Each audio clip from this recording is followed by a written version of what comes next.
Hello, everyone. Hello, welcome. All right, welcome to Venture Starters. Another great crowd. So tonight, Norma's going to be taking over as the lead and the host. I'm going to just do Q&A. So welcome, everyone. Glad to see all these beautiful faces here for Women's Night. And we're still admitting people. So give us a few seconds while people are coming in. Hope everyone is well and ready to pitch. Tonight's pitch is going to be a 2-minute pitch. And one of the things I've been told, we constantly talk to people who have opinions on things, and we like to listen to the opinions. A lot of people are saying that there are one or two people that are asking all the questions and that they'd love to hear.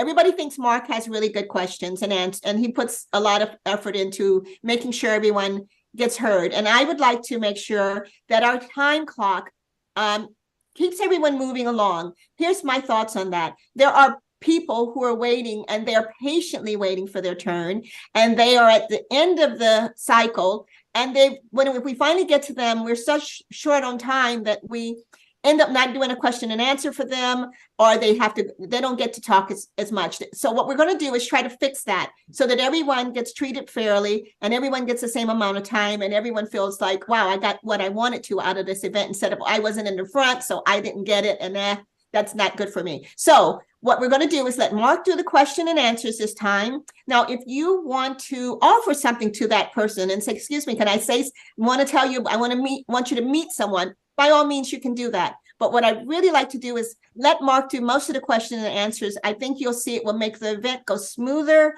and people will be able to come on to their turn without not having, one person doing all the talking. We're going to try that differently this time. If you do want to pitch, please raise your hand with a digital hand raise, and that's how we do it. And we're going to do a 2-minute clock. So it's faster, more than the 90 seconds that we have been doing. 2 minutes gives you a chance to get out what you want to say. We're going to have Mark's going to do the question and answers, and I think it's going to go very smoothly. So again, welcome everyone. So what we're going to have tonight, we're going to have something special. We have a young lady, her name is Zuri. She is going to be talking about crowdfunding.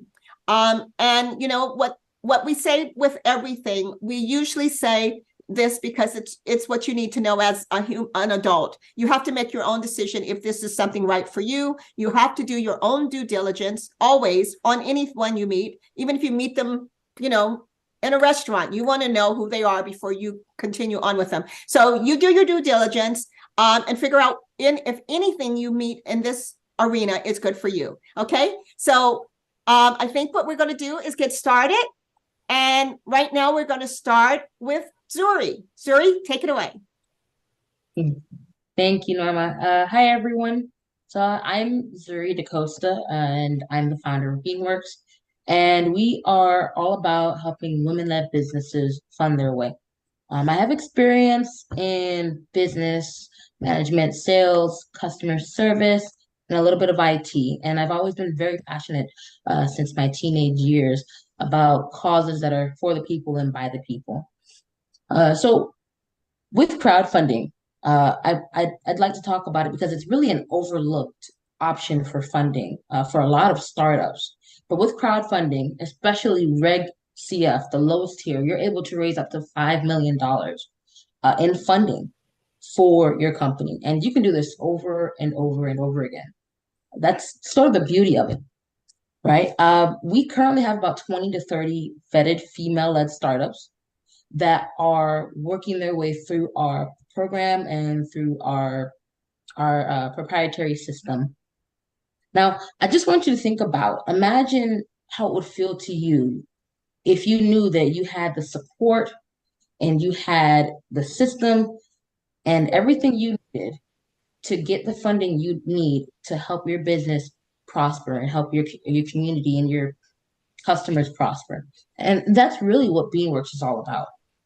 So we are focused on you as a female-led startup from the ground up.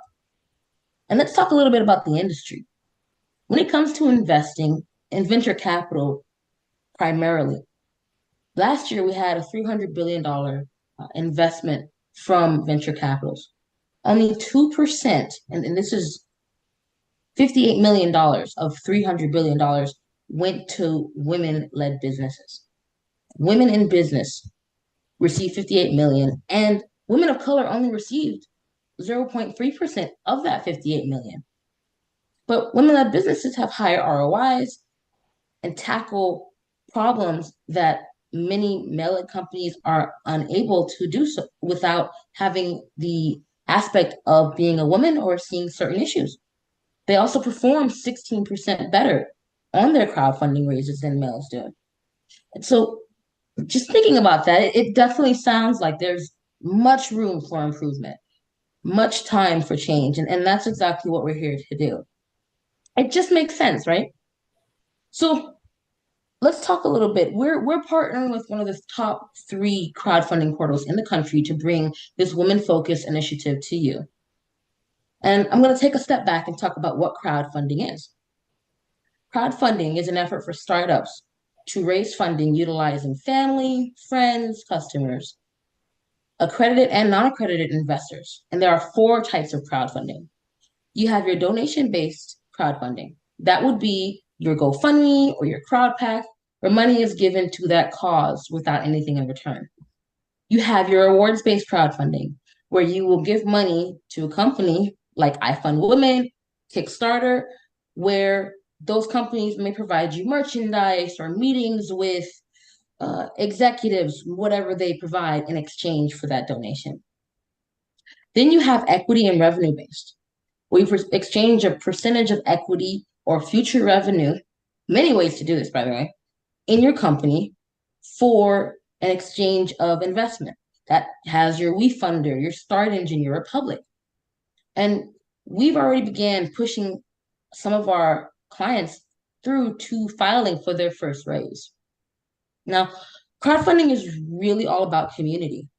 So it takes a strong team, risk mitigation, a strong market and outreach strategy, strong MVP, and clear value proposition for you to be successful. It's really all about what you make of it. And there are some fees and costs that are pretty much inescapable when it comes to crowdfunding.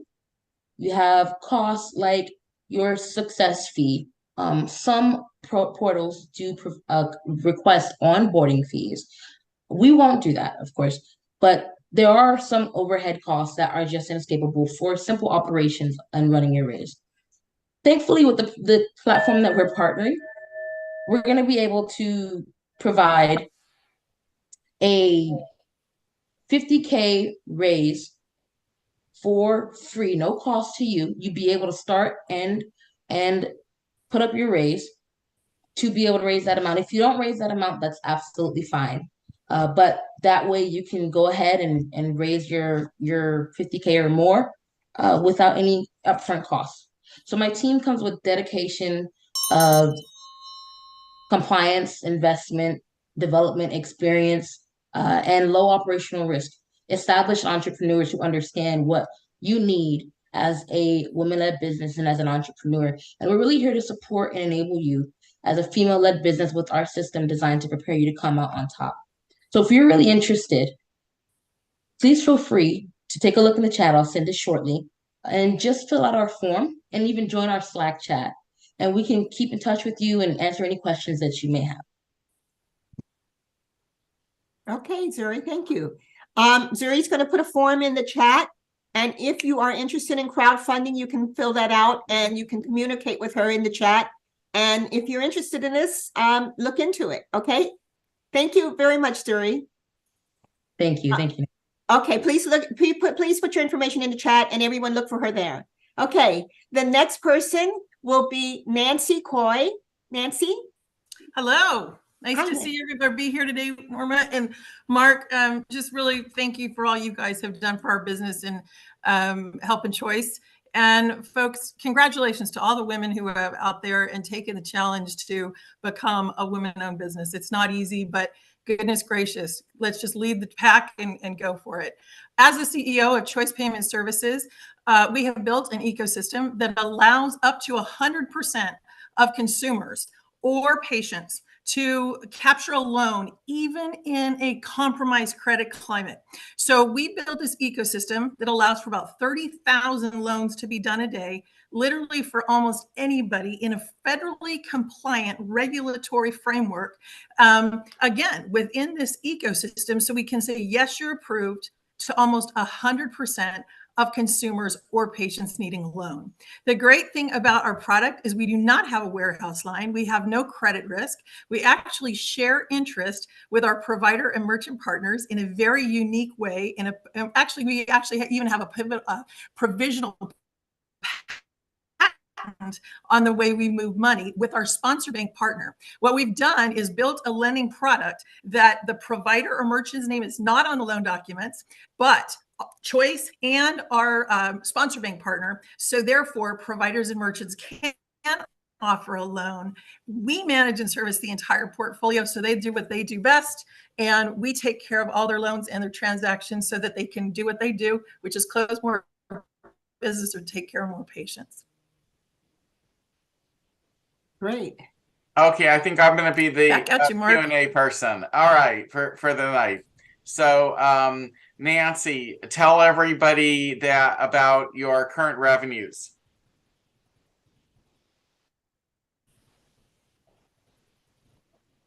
Yeah, so we have a recurring revenue stream, which is fantastic. So what we do, folks, is we take about 3% from the consumers and origination fee. We get enough money down from the consumer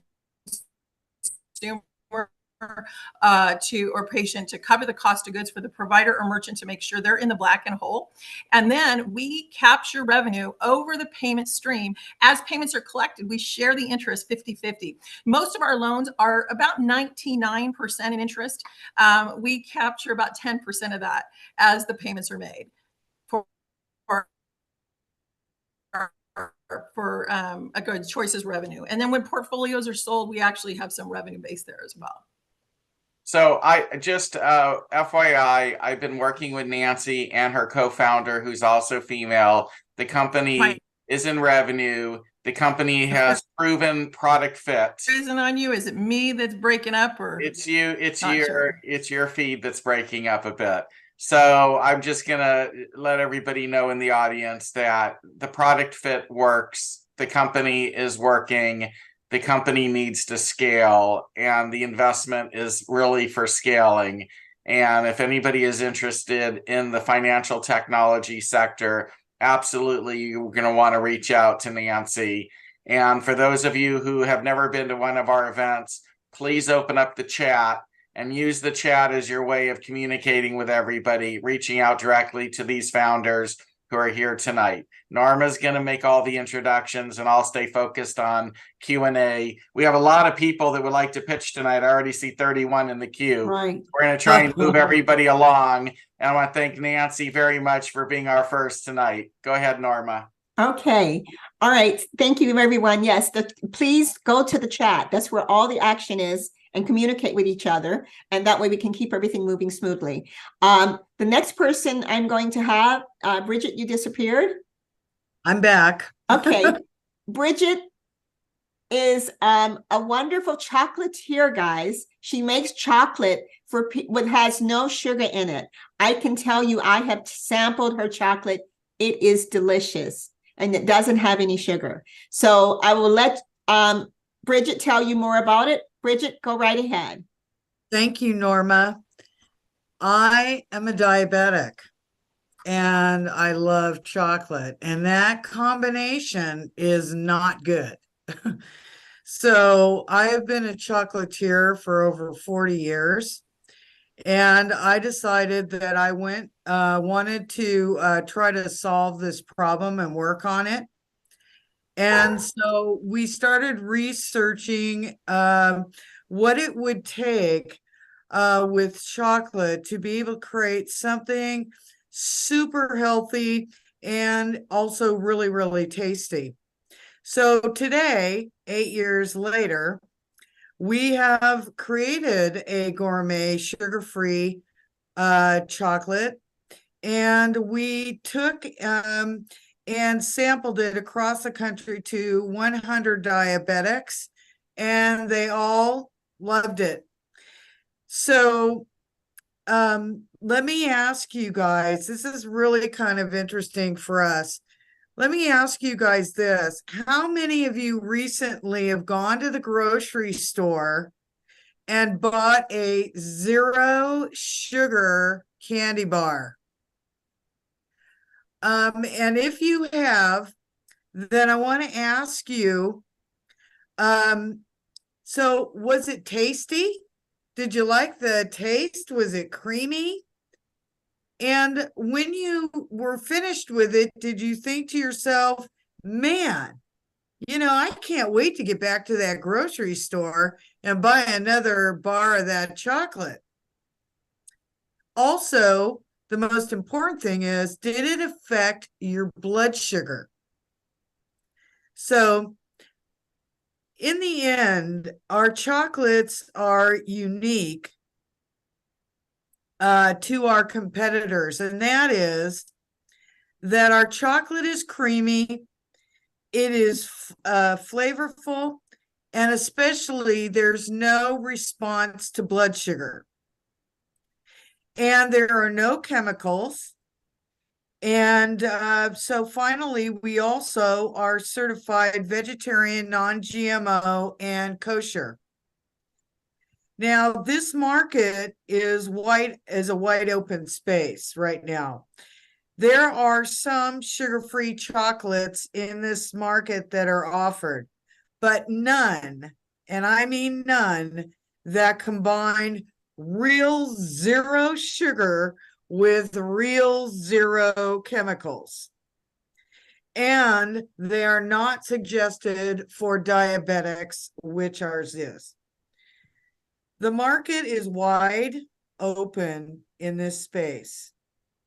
And the total chocolate market last year, 2022, was $40 billion. We believe at Pivotal Health that over the next 5 years, we will actually capture the 0 sugar chocolate market and likely develop brand extensions while controlling and remaining profitable all the way through. The total that we are looking to raise is $1 million. And that $1 million is to develop our production capabilities, sales, and overall go-to-market. We have interest already in several major players, but we're looking for is some people who are really quality, that share our vision.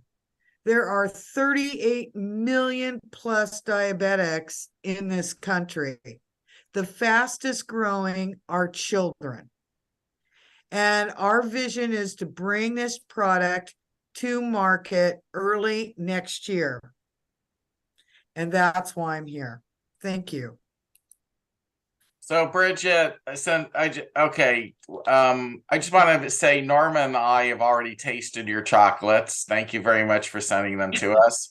And they are delicious. And I was actually surprised, very surprised. So if any of you are actually interested in being surprised as well, you may want to reach out to Bridget. The one thing that Bridget didn't really mention is they have pathways to revenues. They have retailers that are interested. She has stories that she can share with you with regard to possibilities of Costco and other major supermarket chains that have already spoken to her and her team.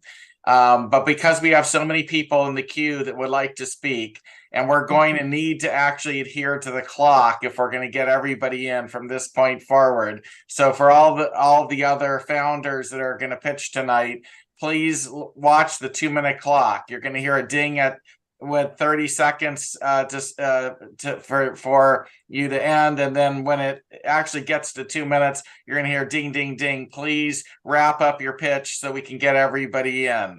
Very quickly, Very Yeah. quickly, thank you, Mark, for those remarks. For any of you who are interested, our contact, all of our contacts are in the chat room. So you Perfect. can there. Thank you so much. Okay. Great, Bridget. And yes, her chocolate is delicious.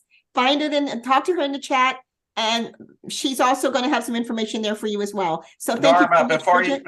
before you go on, one quick thing. Couple Okay. of people, we have some new people here tonight. If you do want to get in the queue to pitch and you didn't hear earlier, you need to look for the reaction button and click on the hand raise. You have to have that digital hand raise, that hand that you see on multiple screens if you're going to get into our queue. Otherwise, we don't know who's going to pitch. Go ahead, Norma. And please, everyone, the clock is on the top of the screen. Please adhere to the 2-minute clock so we can move this along and get everyone to talk. So our next speaker, let me see, I have on gallery. Our next speaker is Tammy Fratus. Is that pronounce your last name for me, Tammy? Hi, Tammy Fratus. Thank Okay. you, Norma. Yes, I'm a serial entrepreneur. I'm a recovering VC, and I'm a Wharton Business School graduate. I'm fortunate in that I'm the CEO of a new SaaS software company that uses artificial intelligence to streamline workflows for medical professionals, insurance firms, and lawyers in the personal injury, workers' comp, and settlements space. So I know we all see the billboards for the ambulance chasers. It's actually a $58 billion industry, which is why there's so many billboards about accidents. And a piece of that industry, which is $6 billion, is the reporting process that has to be finished with doctor's input, insurance company review, nurses input, physician input. And our software automates the process because it's hard to find workers. Number one, productivity is not the best because a lot of workers are getting up in years, not as productive as they used to be. And a lot of the younger workers aren't really that interested in looking at computer screens all day because it's very tedious. So for us, our software helps save 60% of the time and cost to produce a report. The reports are auditable, so they're pulled up in court. And as I said, we're a new company, but we do have our first large client out of Florida. We're headquartered in Florida. And I'd love to get any questions from anyone or any interest. We're raising $2 million of debt. So it is protected with not only collateral of the technology, but also an interest rate of 8.5%. Is your software developed already? Yes, we've spent $2.8 million developing it over 4 years. We had 789 beta customers who actually generated 1.1 million of revenue that we put back into the company. And where did the 2.8 million come from? It came from two investors who run a money management firm in Ocala and Tampa. And they saw the need in the industry because they have clients who have settlements. So they invest the settlement money. And they realized how tedious and cumbersome the problem was because some of the settlements would take 5 years. And so this automated technology helps the settlement process to be much quicker. Of the lawyer groups that you have reached out to, why aren't they lining up to invest in you? Well, I haven't actually approached any law firms to invest. We have Morgan & Morgan, which is the largest personal injury law firm that is a client. But I've been looking at family offices and high net worth individuals as investors. Got it. I mean, this is just one guy's opinion, but if you can find a market fit where the customers actually truly believe in it, they're oftentimes your best investor. And you can offer them, perks beyond just investment, including maybe some free software as service periods and other perks to come Mhm. in early with their cash. I've seen it happen before. Just a suggestion. If you're interested in meeting Tammy and her business, meet her in the chat. Norma? Oh, thank you so much. Thank you Okay, so. thank you, Tammy. Yep. Okay, the next person we have is, can you pronounce your name for me? Is it Larissa? Hi, yeah, Larissa and Adoni. Okay, your turn. Go right ahead. Okay. Hi, everyone. I'm Dr. Larissa, and I'm the co-founder of Town Hall, and we're building the Candy Crush for work. We're a data analytics and gamification company, and our first product gamifies those awful Zoom meetings where everyone has their cameras and mics off. We've only been on the market for a few months, but we're getting approached by companies like Genentech, Citibank, and News Corp. These are Fortune 500 companies. So why are they coming to us? Because they have a huge problem with disengaged employees. I don't know if you know this, but 73% of the workforce is disengaged. And billions of dollars are going to be spent to solve this problem in the next few years. And if you think about it, in the typical online meeting, not one like this where we're all engaged with each other, cameras and mics are off, people feel disconnected. But when you think about the real world, things like YouTube, social media, FaceTime, we're all kind of connected to each other emotionally and consistently. And with Town Hall, what we do is we pull everyone's focus back together rather than that other way around. And I personally know this problem myself. I've been a gamification expert for the past 15 years. I'm a former professor with over 40 publications and 7 million in research funding. And I've given hundreds of online meetings, and I know that Town Hall works. So for a little bit about our team, we have a rock solid team of engineers and designers. We have built our first product on the Zoom platform. So next time you're in Zoom, look for the Zoom apps button.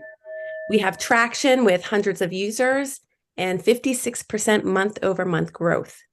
But we just can't go fast enough for some of these large enterprise companies. So in the words of HubSpot, they say that Town Hall is unlike any other vendor they've seen, and they're just waiting for us to be enterprise grade. So we just need to go faster, which is why we're raising 1 million, and we have 250,000 already committed. So if you want in on this opportunity, now is the time. Thank you. Okay, great pitch. I'm curious though, like how do you engage people who have cameras off, microphones off? I didn't hear anything about how it works. Yep. And that's the magic. So if anyone's interested in hearing more, trying it yourself, what we have is based on my research. We have 25 points of engagement that we measure. It's a variety of things, and then there's a formula behind it. And we have an engagement score as well that motivates the participant, but also gives the host data about how the engagement in the room is doing. Okay, and how do you charge? We have a SaaS model. So we have, you can buy as a customer, but we also have enterprise clients we're working with. And those have been the most interested in what we have is some of the larger clients. So that's where we need to go a little bit faster and do a quick raise so that we can support them, the safety, the security features, the things that they need to have. And does that mean that, I mean, out of the million you're trying to raise, is that for marketing or to fix your software or improve your software somehow? It's both. So we'll have a portion that will do, for example, some of the security requirements that some of these big enterprise companies need so that we can complete those contracts.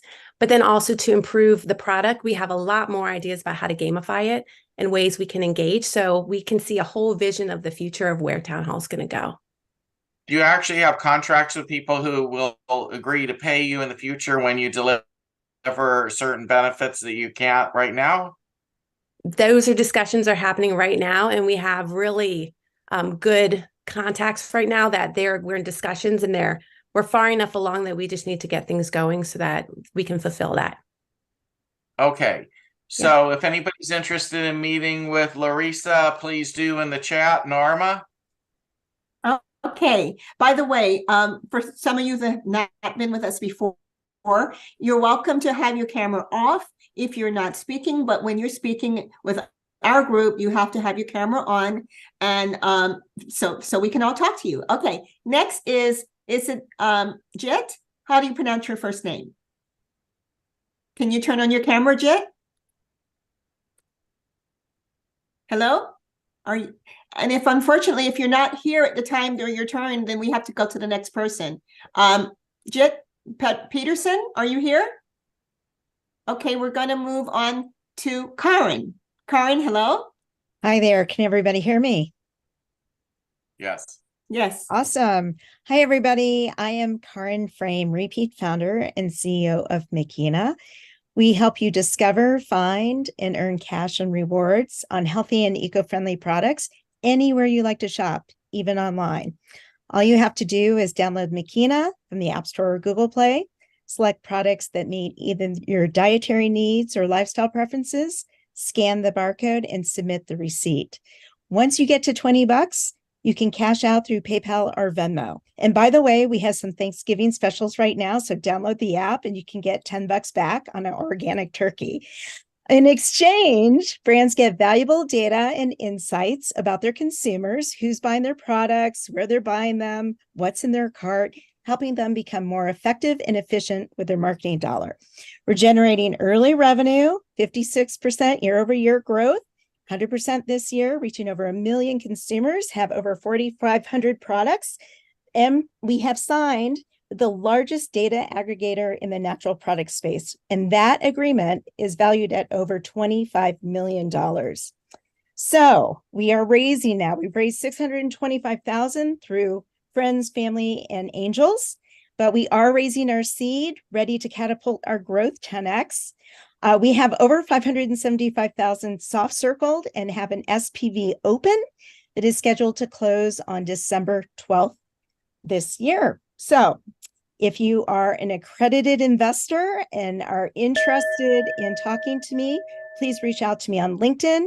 My information's in the chat, or just contact me at karen.frame@makina.com. We'd love to have you on board. Thanks. How do you make money? So we license our platform as a service to brands. They charge a launch fee and then a monthly subscription fee. And then we will be licensing our data to retailers, brokers, distributors, healthcare providers, and life insurance companies. And where's the revenue coming in now, and what is it for? Just from brands. So brands have paid us a launch fee and then a monthly service fee. We have brands like Conagra that have paid us $70,000 just for 1 month. And they are getting the data about their consumers on the back end. So again, they can talk directly to them. We're a built-in all-inclusive engagement tool for these brands to really understand who that consumer is, again, what they're buying and where they're buying it and what's in their basket. How fast until you can get to break even? This next year. Including from this investment that you're looking at bringing in. You got it. Yes, correct. Okay. All right. Very good. All right. Meet Karen in the chat if you're interested. Norma, who's next? And Karen, if you said you had some type of an offer for free turkey, why don't you put that in the chat so everyone can see that? Okay. Okay. All right. Thank you.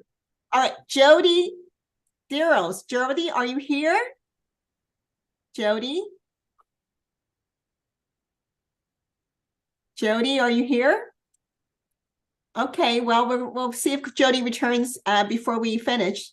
And so we're going to go to Christina. Hello, I'm here. Oh, hi, Jody. Okay, come on, it's your turn. Sorry. Welcome, Jody. Hello. How are you guys? If I could wait 2 seconds to start my clock, we have some fun news. Okay. So it's been exciting times working with Mark and Norma. It's been about 9 months, and it's been an amazing experience since we've met with you and started working with you. So fresh off the presses, about 2 hours ago, a board advisor that we found with you, Mark and Norma, just committed $1.5 million to Circ Plus in our current round. Woo! Wow, congratulations. That's great, This Jody. is a legendary national distributor that's not only a strategic investor, but they'll also be selling Circ and our Smart Room platform into new verticals, including multifamily and commercial spaces. So the best part is that this 1.5 million came in about the last 8 days. They've been wanting to work very fast. So it's been a rocket ship ride. We'll tell you more about it after, but We're also heading out to Boston on a red eye in a few hours to meet with a sustainability investment firm that has another 6-figure investment that will bring us over our 2 million in this round. So pretty exciting stuff. Fantastic. Woo! Excellent. Congratulations. Tell Yanni congratulations as well for us. I will. We'll definitely tell you more. So if you want to start the clock, here's a bit of our story. In a future focused on sustainability, carbon credits will become the global currency. In the projected $22 trillion carbon commodity market, Circ Plus will be at the forefront of the clean tech revolution, where today both the company and our investors stand to reap enormous returns. Let's zero in on hotels that account for over 1% of global emissions and have few options for complying with stringent net zero mandates without incurring significant costs, downtime, or lost revenue. Until now. I am Jody Deros, co-founder of Circ Plus, a family of intelligent automation systems empowering sustainable hotels with plug-and-play technology. We're gamifying your hotel stay to use less energy and incentivizing you as a guest with points that can be redeemed for carbon credits by the hotel, on top of helping them reduce their carbon emissions by up to 40% per room.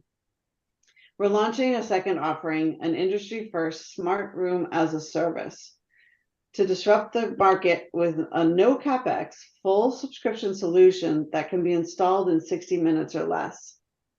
So my ask today is, we're in the final stages of our round, and I would love to have other investors who support women founders and leaders to help step into the round as we look to close out another 300 to 500K in the next 1 to 2 weeks.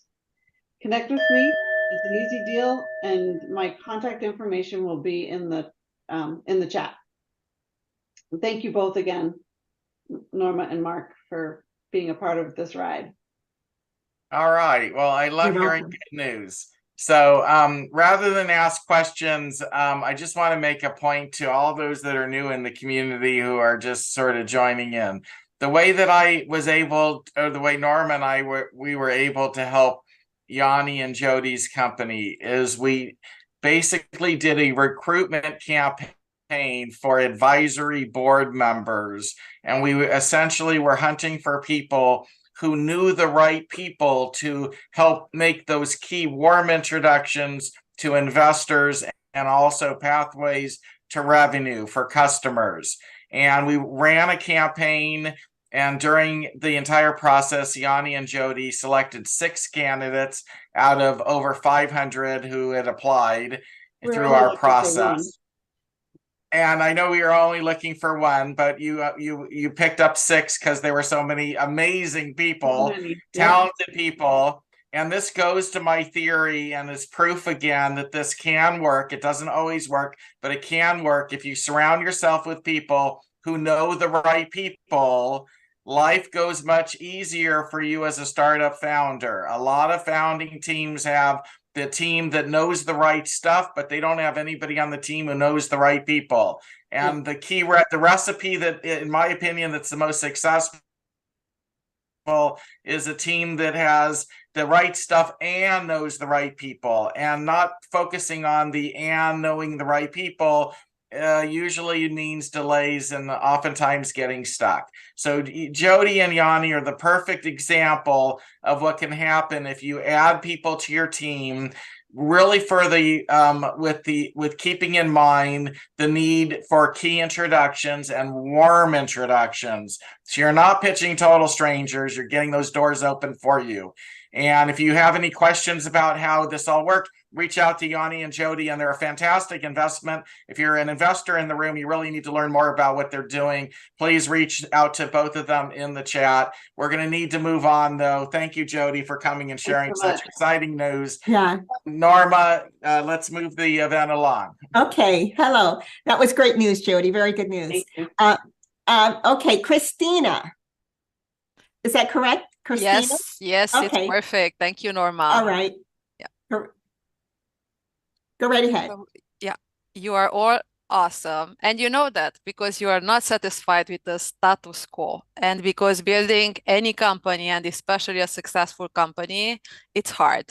and it's not for everyone because there are so many sacrifices you are going through. And I'm talking about this, knowing it from the trenches as a serial entrepreneur who founded 6 companies, co-founded other 2, invested in other 2, and also was a fractional executive in other 12. Plus worked as consultant, coach, and trainer for around 100 companies, startups, SMBs, and corporate at every level and around 30 industries. So that being said, now I'm in this other side where I am backing up amazing founders who have a dream, who have a good dream for the future, who want to innovate and bring something better for us all. And I do this from 2 perspectives. One, as your holistic growth partner, being as an executive coach for founders, CEOs in tech who are building something audacious, ambitious, and they need all the help that they can get. And holistic because I work with people who truly understand that building a successful business needs also a healthy lifestyle, good health and power and strength, and they are the type of role models you want to look for and to have for your kids and for the future generations. So if you feel that you resonate with these words, just connect with me because I can still take on 2 founders by next February, and I would love to join and maybe work with a woman founder because all of my clients are men, and I would love to truly enable women to succeed.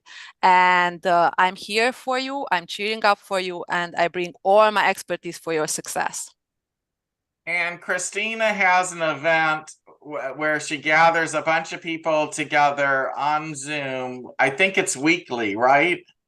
Yes, thank you, Mark. I can now introduce my second part. This is the mission I am on. Tech Leadership Lab is a community movement I started in September, and Mark was gracious to be part of the first 2 events on LinkedIn, and they are every Wednesday at 12 p.m. Eastern with different teams, and now we are transitioning to a platform as a community. Tomorrow we will have our first community meeting, and I'm super, super excited about this. Basically, Tech Leadership Lab, it's tech for good, led by good hearts, and what is the mission is to unite visionary and good-hearted tech leaders to solve Earth's biggest problems and build a better future for all.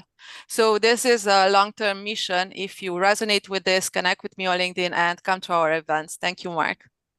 Excellent. And I love the event, and it would be great if any of you are interested in also being part of that. And hopefully your community, Christina, will become part of the Venture Starters community as well. For sure. Happy to cross promote.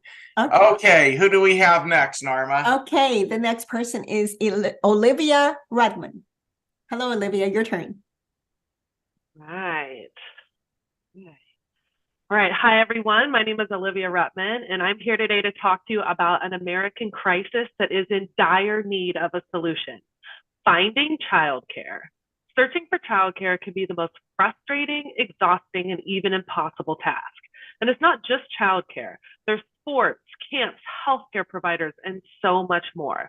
As the mom to 3 boys under 5, I know this struggle all too well. Existing childcare websites are not much help with expensive subscription fees, no filtering capabilities, and very limited offerings. Thankfully, Kids Care Finder has arrived. We are a one-stop shop marketplace that connects parents with all of the child-related service providers, activities, and childcare they need for their kids from birth to grown. We serve all age groups from babies to teens. We launched our MVP in San Diego County this summer, and in that time, we have about 250 pilot users, over 2,000 social media followers, and we're officially generating revenue. And we did all of that with $0 in paid advertising. Some other differentiators from us from any other site are that one is parents can search for providers for free, and that really creates no downside for them to start with our website. We also have a far more comprehensive offering than any other site serving kids of all ages. All childcare providers are licensed, checked, and background checked, and we have patent pending functionality that cuts down on waitlist issues and tedious paperwork. The childcare market alone is worth over $65 billion, and that's just a fraction of the total scope that we cover. We're now ready to expand to all of California and get some new categories added to the site. So we're raising $1 million through a safe structure and through crowdfunding to support engineering and marketing for that expansion. We have an incredible team, including a CTO who had a recent successful exit of his own. And I'll just leave you with this. Kids Care Finder will help ease the child care crisis in America. Thank you. Okay. So, if somebody invests $1 million into your company, how quickly can you recoup through profits $1 million? So we're looking at potentially some shorter exit timeframes. I think because the California market is so large, we could get to 20+ million in the first 2-3 years just in California. We're talking hundreds of thousands of providers just here.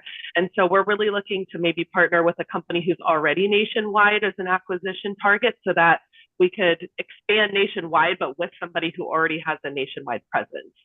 Okay, let me ask a question as a mother. What makes and there's a lot of companies out there that's offering childcare applicants to people. What makes yours different and better than the other ones out there? So those are kind of the key differentiators I talked about. So one, parents don't pay to use our platform. What's happening with the pay to search models is then parents don't want to do that because they're worried that they may not find a fit and childcare is already expensive enough. So now they're still hiring caregivers off of Google, off of Facebook, off of Nextdoor. And these are unvetted people that they have no way of knowing they are who they say they are. The second is the filtering, right? Even the giants in the space don't allow you to filter down by your specific needs and requirements. So you're still scrolling through hundreds of profiles, not knowing if they might be a fit for you. And then just the other functionality, like the wait list or being able to enroll electronically in just a few minutes and things like that are just saving parents thousands of hours. And the biggest one is that if you use care.com, okay, maybe you can get a nanny while your kid is under 2, but what about when they need a preschool, when they need after school programs, when they need summer camps, when you need a pediatrician, right? Nobody else is caring for all these different buckets to create that one-stop shop for parents. Okay, and how long have you been doing this? We just launched over the summer in San Diego County to kind of do our pilot, but now we have, all hands on deck preparing for this broader expansion. We've got people from all over the state asking us when they can sign up. So now we're just getting ready to launch statewide in January and add a few new categories like babysitting, which has been very popular and high in demand. So we're looking forward to that rollout. Okay. All right. Well, put all your information in the chat. I'm sure there's some moms out there is looking for help. And hopefully I wish you well with it, okay? Thank you so much. All right. Anas, can you pronounce your name for me? Yes, I can. So my name is Dr. Anais Webster Manui, and I'm really excited to be here today. Thank you for this opportunity. And I also want to thank Breck Rice. He was the one who introduced me to this group. So I am a pharmacist, and I am the co-founder of Shots With That LLC. We are a production company. Currently, we are putting on a documentary about pharmacy. Because if you think about your last trip to the pharmacy, how was it? Did you wait in line? Was it expensive? Did you show up and your pharmacy was closed? The public is starting to notice a lot of these issues that are going on within pharmacy. And during my time as a pharmacist, I noticed the public doesn't really understand what's going on behind the counter. So I talked to a friend and we were like, let's do a documentary about pharmacy. So we just started to crowdfund, and that was a couple of years ago. So we had really successful crowdfunding to be able to take our first few production trips in person. So with our crowdfunding, we had over 500 supporters in GoFundMe. Through that platform, we were able to raise about $50,000. In addition, during our first round, we had 2 investors. So during this current round, we would like to keep going and expand this project, which is titled Pharmacy, because as we have interviewed pharmacists, we realized these issues go deeper than just, oh, it's poorly managed behind the counter. There are lots of issues with insurance and corporations and other players in the pharmacy space. So we're looking to raise $450,000 to be able to complete the duration of this documentary, from shooting through through editing. We are an equity sharing. We're doing equity shares. So our minimum investment is $9,000, which will be a 1% ownership of the film. And I will put some information in the chat about our project. So how do you make money? Yeah, that's a great question that we often get asked. So there's a couple of different revenue streams. So one, if a major streaming platform such as Netflix, Hulu, Amazon Prime picks us up, then it's a sale and we make our money that way. For example, there's similar documentaries, not in subject, but in budget. For example, there's one called Boys State. It was $1 million budget. It sold to Apple TV for $12 million. And so that's how you would get your revenue. Otherwise, a lot of the ad-supported video on demand platforms, so AVOD is really hot right now. And so as people are downloading this project, that's when some of that revenue would start to come in. Is there anybody on your team that is personally connected to the buyers at like Netflix and Apple and others like that? So our consulting producer, his name is Scott DuPont. He has over 25 years of experience, and he has done 77 projects that he's produced himself in the independent film space. So he's very well connected in Hollywood. Okay. Well, first of all, Breck, if you're in the room, thank you for the introduction so that we could even have this person here. Thank you so much. Norma, we're going to need to move on though. Norma, who's next? Thank you very much. And I wish you luck with your documentary. Okay. All right. The next person, I don't know, Cristobal. Are you in the room, Cristobal? Because I'm looking at your photograph and not your beautiful face. Are you here, Cristobal? Yes, I am, but I can't go on video though because I'm driving. Oh, then come back to another event, or maybe maybe you'll be at home soon and you can get back in the queue because we still have an hour more of the program. Plus, we don't really like people to drive for their own safety while they're presenting, because something could happen and we'd all see it, and it would just be not very good for anyone, especially you. So if you can get home and put your hand back up, we'd love to have you speak, but we'd rather you not do a presentation while you're driving a car. But thank you very much for attending, and please come back as soon as you get home, okay? Okay. All right, thank you. Then we have Brandy Grace. Brandy, your turn. Hello, everyone. Can you hear me? Yes. I don't know. You're in a different queue than I am showing, but go ahead. Excellent. Hello, my name is Brandy Grace. I'm a game designer, developer, and professor of 2 decades of experience in this industry that has an annual U.S. consumer spend of $56.6 billion with a B dollars. I'm also an experienced entrepreneur who successfully founded, fundraised, and sold a tech startup in the gaming space. My last company is currently being traded on the NASDAQ and has repeatedly won awards for being a top workplace for women.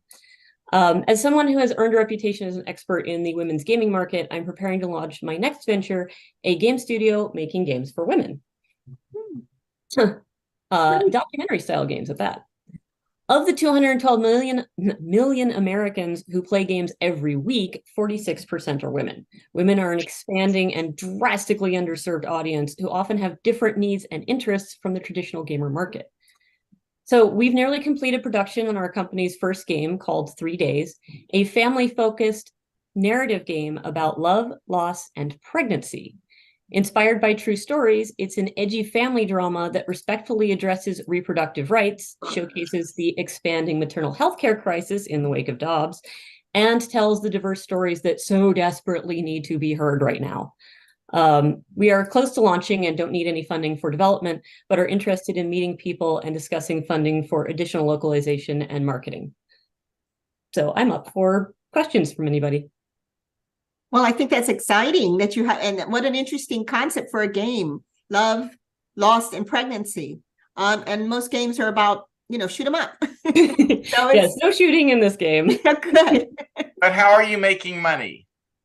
So we are foremost, for this game, it is foremost a premium with also merchandising.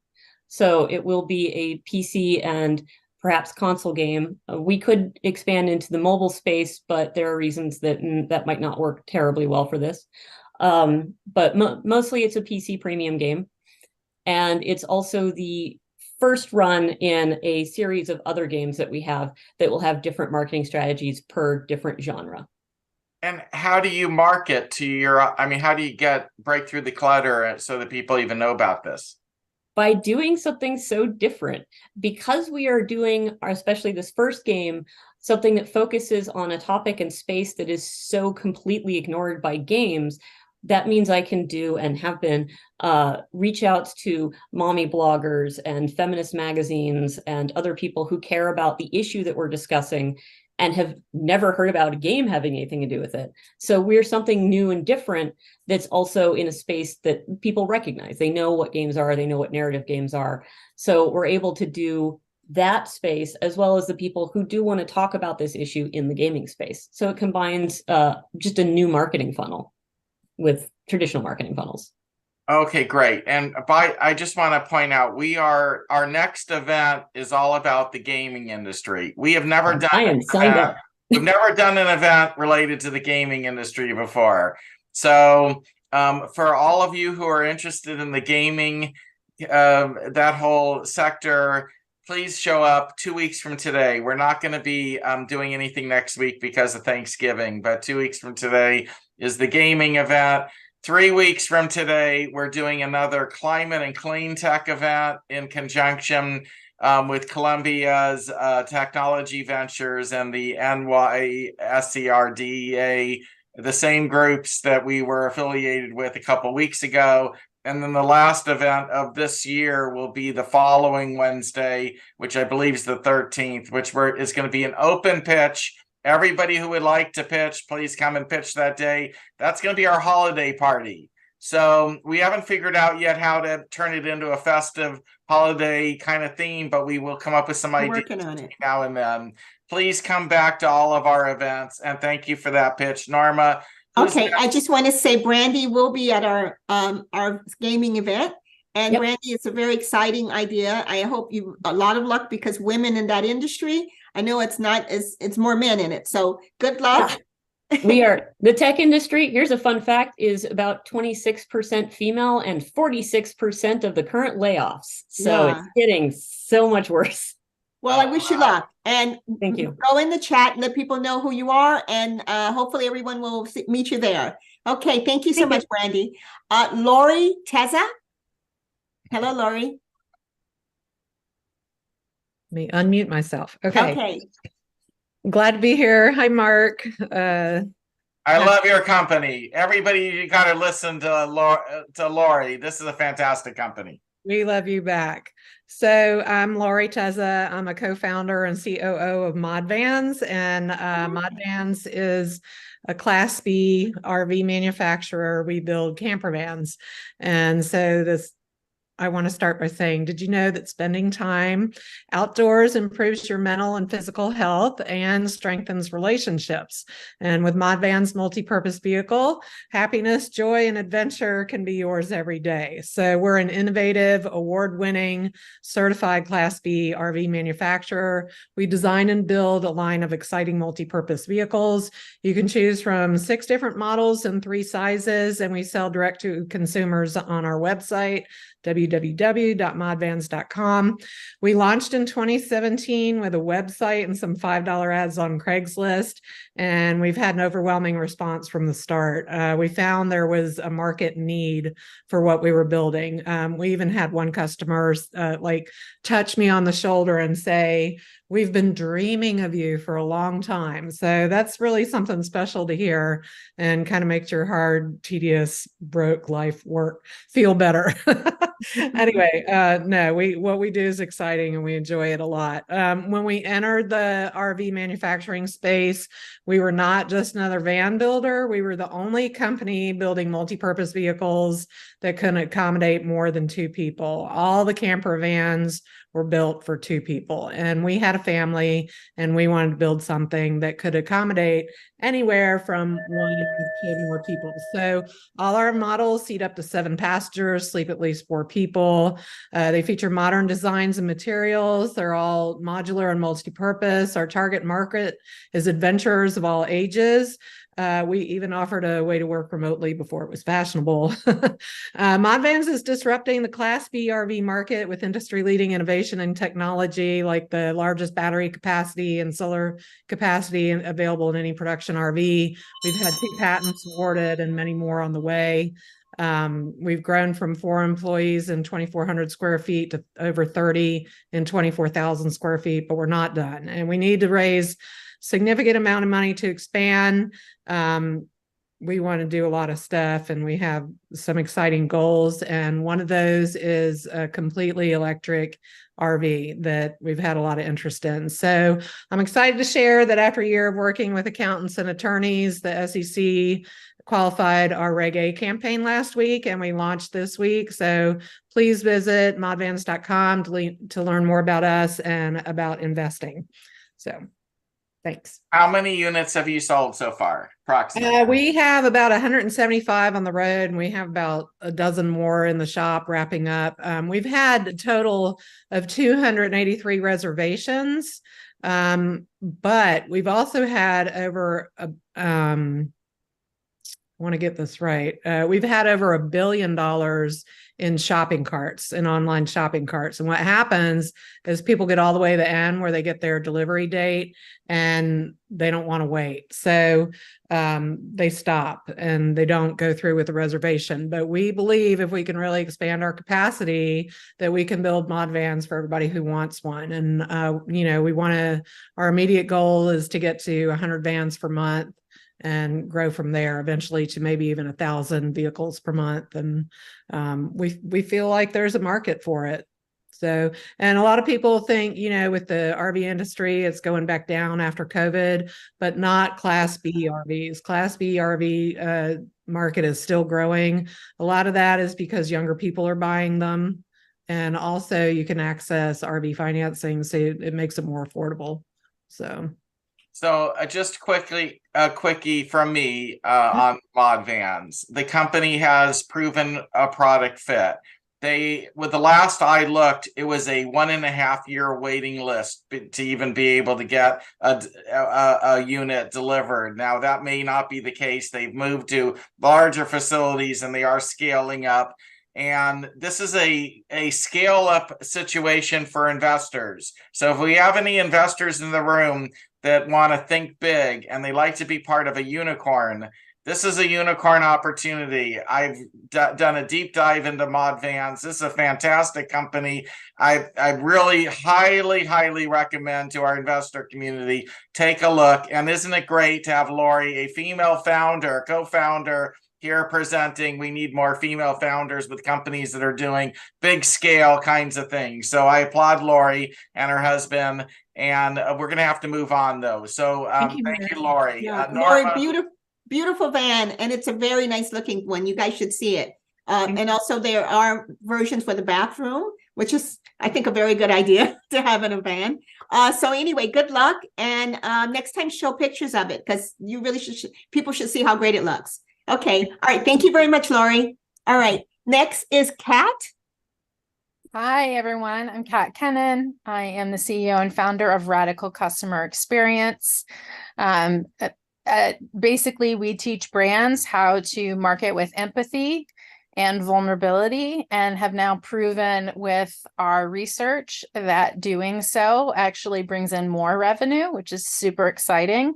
And we've just launched a new platform. It's called the Radical Human Intelligence Platform. It's a SaaS subscription model, and produces consumer insights that really aren't in the market right now compared to, the big players like Qualtrics that have the Net Promoter and customer satisfaction scores.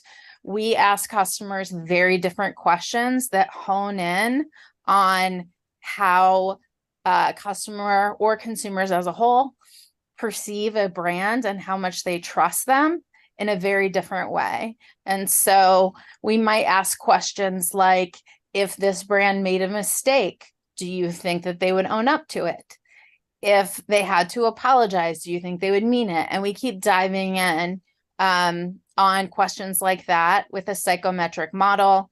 And essentially now we know that brands that do not invest authentically in their communities and social issues are at risk. If they're not willing to own up to mistakes and sincerely apologize, they're at risk. And if they're not communicating with empathy, they're at risk. And a lot of those big players who never thought they were at risk, they couldn't go anywhere, we're seeing that play out now in the market. Think of, for example, Target, right? And so far we've conducted research on some big major companies like Apple, Coca-Cola, Chipotle, Patagonia, Pepsi, just the whole gamut, and just have released our first quarterly trend report. I'd love to talk about folks with it, mostly looking for advisors, connections, introductions. How are you making money?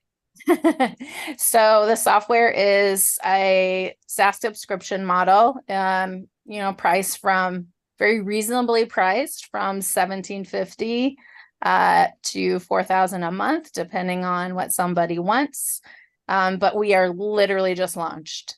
And yeah, there we are. How do you get, I hear what you're saying about empathy, but most retailers today, online or in person, you can't find a human being to talk to. So how do you deal with that when you want to ask a question, there's nobody to answer you? Yeah, absolutely. Like, we see the impact of that.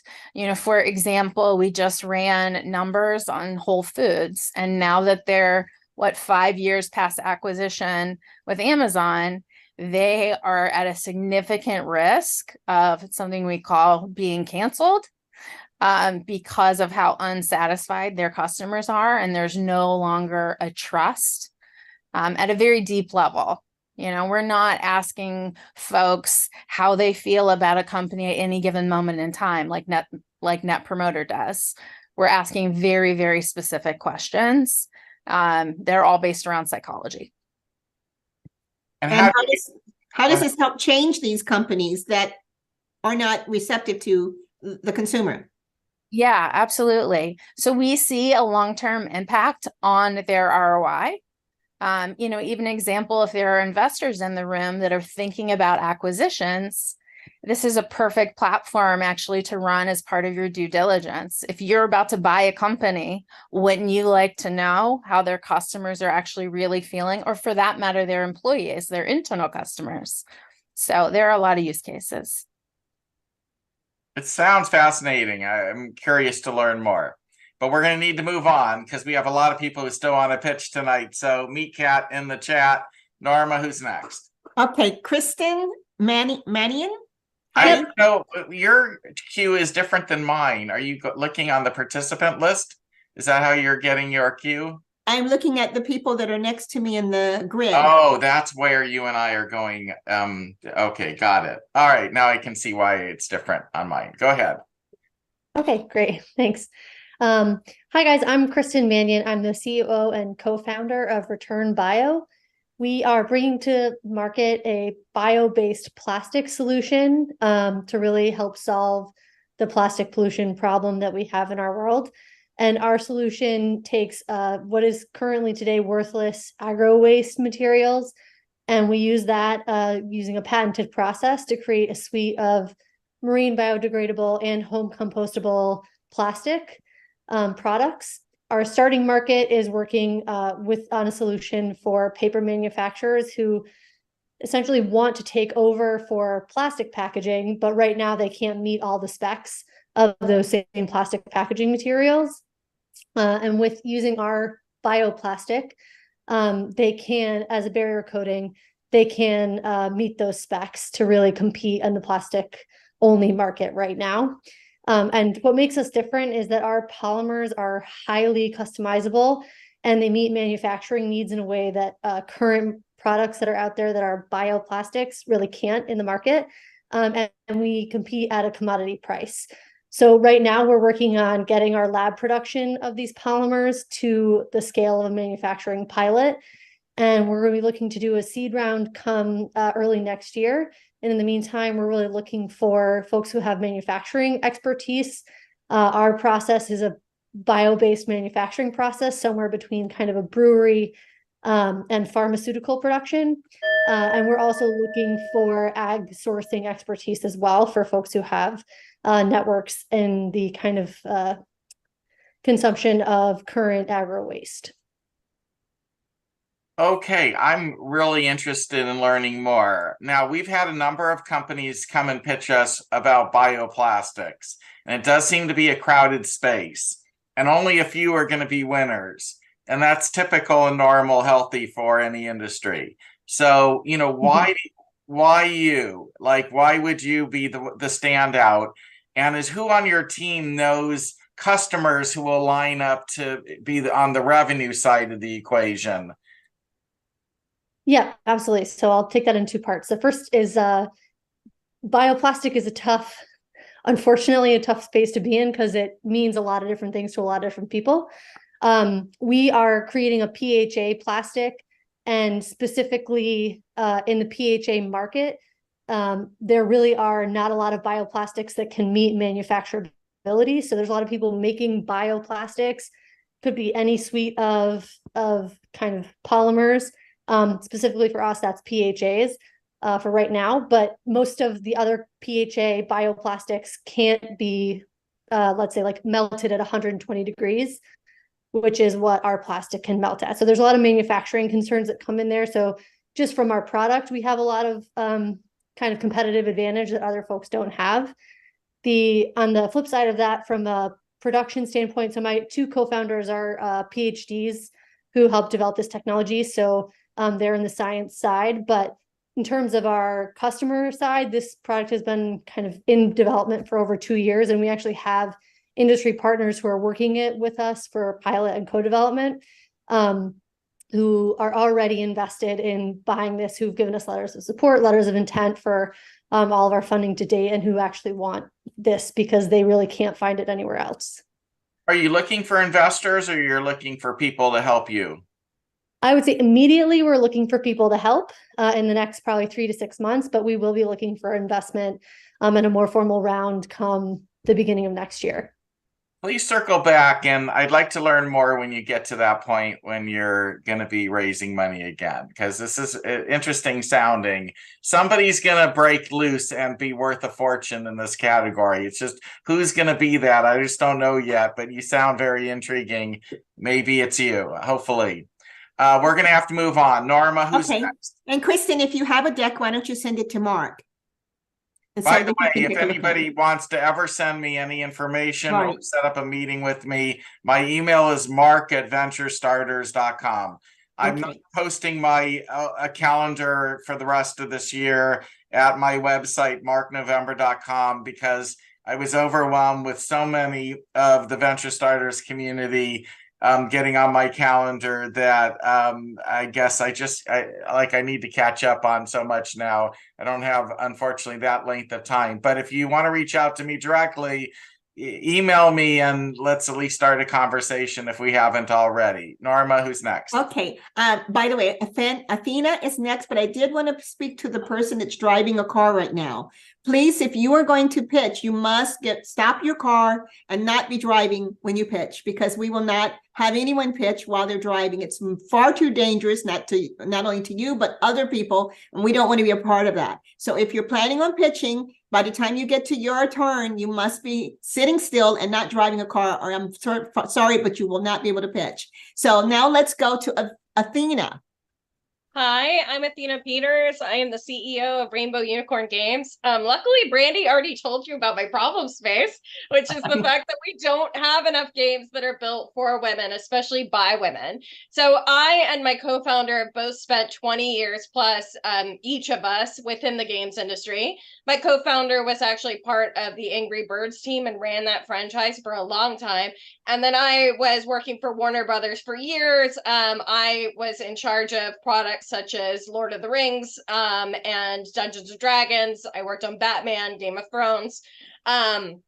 And one of the things that we always found frustrating is that when we would want to direct our games or market our games a bit more to our own target demographic, there was like, we don't exist. Nobody wants to like be in this market. Women don't play games.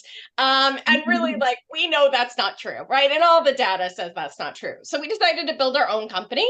And so our company is really focused on making mobile games. Unlike Brandy, we're in the mobile space. And we're working on free-to-play games that are a more in-depth gaming experience than what women get on the platform right now. A lot of the stuff they're playing is very shallow, very cliched. And so we're building out worlds that are going to be more inclusive, both of sexualities, genders, and racial backgrounds. And our first product is actually a Regency fantasy romance, in which everyone of all backgrounds and cultures all have the opportunity to enter in society and woo people through their presence at balls and teas, making connections to build up their own estate and empire, and making, you know, either business or romance connections, whichever way you want to do it, to make your mark in society. So right now we are raising angel, and with the intention of closing a pre-seed fund next year at about 4.5 million. We're looking for angel funds to help us finish our prototype so that we can lock in those big VCs for those big $1 million checks. And how are you planning on marketing? So our marketing is going to be very similar in Brandy's, right? In that we're reaching out to different styles of marketing. So we're really going to be looking into like making connections with romance bookstores and websites, so that we're really reaching a market that isn't thinking of themselves as gamers already, but are really hyped about the next season of Bridgerton. Right. And so that's a lot of our marketing plans, is to really like spread out there beyond your typical gaming space to capture our audience.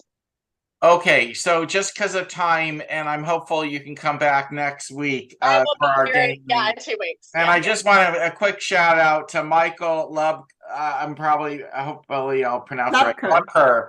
Michael, thank you for getting us on the pathway to doing a gaming industry night. It's really you that got that whole thing started, and our confidence in you to bring enough of the gaming community to the event. Looking forward to it immensely. See you in 2 weeks. Norma, who's next? And I hope, Athena, you're going to be at the gaming event that we have coming up.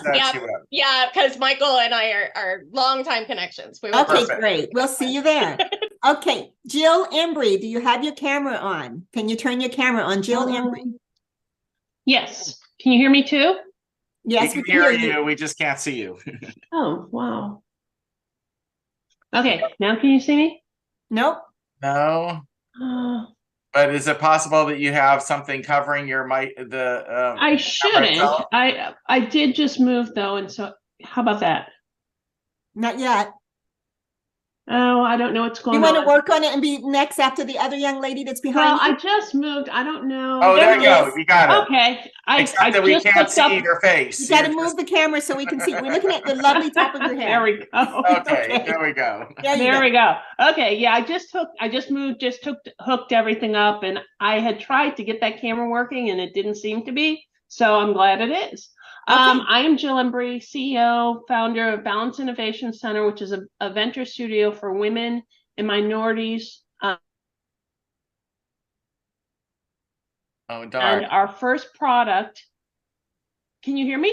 Yeah, go ahead. You just froze for a second. Keep going. Oh, okay. Our first product is an overdose response application for first responders to track drugs being used for overdoses in the country. And we are currently looking to get connections with the CDC. We have looked at their overdose data surveillance action page, and we do have hit every single one of their specs that they are looking for, and they're required and all of their optional ones. And so we're starting out with looking for grant money, and we have connected to the overdose abatement action group in Kentucky. So we'll be looking to get grants from them, and we're also looking for right now is anyone who has connections to the CDC or the Drug Czar office for the national level. Or even state and local agencies that would be interested. I happen to know a bunch of I know a lot of this because Jill and I have been talking. Jill is really impressive, I have to say. She's an expert in life sciences, and what she wants to do is going to save a whole bunch of lives. And it makes total sense. And what she needs is help. So if there's anybody in our audience who's really well connected to that world, the government side of things, or the nonprofit foundations that donate money for good causes, there's a number of ways that Jill can probably put this together, including turn it into a nonprofit if it needs to be. And anyways, I highly, highly recommend to those of you who might know the right people, please reach out to Jill, because this is all about saving lives. This isn't about making tons of money. It's about how do we actually improve our nation when it comes to all these new exotic drugs that are getting into the streets that even the police don't even know about and the hospitals are catching up on. And Jill wants to solve the problem by making sure everybody gets the information they need at the street level, the policing level, the hospital level as fast as possible. Did I explain that right, Jill? Yeah, thanks for pitching for me, Mark. You did a better job than me. Well, I actually am passionate. I want to see us manifest this as a real outcome, because I know it will help a lot of people. And thank you, Jill, for bringing it to our attention. If anybody wants to help, meet Jill in the chat. We're going to need to move on. We still have a lot of people that would like to pitch. Norma. Okay, thank you, Jill. Everyone meet Jill in the chat. Put your information in the chat. Okay, Ashika? That's right. That's right. Okay. You got it. All right. Before I get started, just for the sake of time and also for other fellow founders that are pitching, I have my two co-founders, Prav and Ed, on the line. They're going to be collecting data for me. Okay. I'm Ashika Ward, founder of Cali Beverages, a company shaking up the alcohol industry for diversity and innovation. I'm not just an entrepreneur. I'm a mom, a wife, a former collegiate athlete, and a proud member of the Black and Indian community. I'm a Cali girl who's rewriting the rules, and that's what sets us apart. Let's talk opportunity. The ready-to-drink category is sizzling, set to claim 8% of the alcohol space in the next 5 years. In the world of CPG, there is no such thing as too many brands and being late to the market. Recent data shows new brand rakes in 2.5 times more revenue than the entire hard seltzer segment. That's where we come in. Our strength is in our team of seasoned professionals with years of experience in the alcohol space. We're at an exciting phase, seeking investment for our seed round, offering 1.1 in convertible debt at 8% simple interest, converting to a Series AA preferred shares with a 20% discount. We've crafted the ultimate beverage in Cali and Cali, and with the West Coast style in mind. Think real fruit that doesn't just speak for itself, it shouts for itself. And you know the moment you open up the can. Here's the magic. We get consumers not to just talk about or drink our product, but we get them telling the stories about it. And what happens when people tell stories? It becomes legendary, creates social currency. That's pure gold for this. Join our team, invest in Cali Beverages. And does anyone have any questions? Okay, that was a great pitch. And that was super fast. Great pitch. A couple of things I just want to say. Okay, so for those of you who are contemplating pitching in the future, she had in the background, images that helped us identify what the product is and the marketing behind it. That was very useful. It's worth you maybe considering doing and experimenting with that in the background. She's able to get her pitch out in about 60 seconds, a little bit longer, and it was high energy. She used a lot of very flowery, great words. I don't know if it was a memorized speech, but it was extremely well done. And I just wanted to point that out. Well, I don't really have any questions except for one, which is, the beverage industry is very, very difficult to compete in. How do you actually get shelf space? How do you get retailers to actually put it in, to stock it? And then how do you get it pulled through, so there's some demand, or are you relying entirely on packaging? Well, first and foremost, female founder. Let's be real about that. Let's start with that. There's not many of us out there. This is a man's world, and I'm trying to break into that man's world. And not just that, but we already have distributors that are ready to distribute our product. We just have to get it out there. We have to have the funds to produce it and get it out there. Well, here's something that and I don't want to spend too much time because we have so many people still that are in the queue and I want to get to everybody if possible. But if you can get any of these distributors to actually give you purchase orders, even if they are for 9 months from now, and maybe even conditional on a bunch of other things, you can finance all of that because most of the beverage distributors would be by banks considered A quality paper. And what I would recommend is if you can get some of those distributors to commit, you can leverage the paper from them with a bank, and you can probably raise a lot of the money that you need through what's called factoring. And there's other terms as well, but the term I'm most familiar with is factoring. And there's an entire industry of factoring, and many people don't realize that the banks are there to make money. There's even private factoring companies off of companies like yours. If you can get purchase orders from bankable, fundable, customers who the banks believe will actually pay, and then they will advance you money so you can deliver. And when you deliver, then the customers actually pay the bank or the factor, and then you get paid most of, whatever the arrangement is. They take a little bit off the top. That was my first idea just listening to you, but you had a great pitch, and I'm sorry we're having to move on so quickly. Norma, who's up next? Yes, your pitch was very good, and I'd love to taste your drink and see how it tastes. So maybe you can send us a sample. Okay. All right. Thank you very much. The next person is Amanda. Amanda, you ready? Put your mic on. Hi, how is everyone tonight? I'm Amanda, and I'm the creator of ZL Skin. So consumers in the skincare and beauty market are becoming smarter and smarter. Gone are the days of 10-step routines and multiple products on your shelves.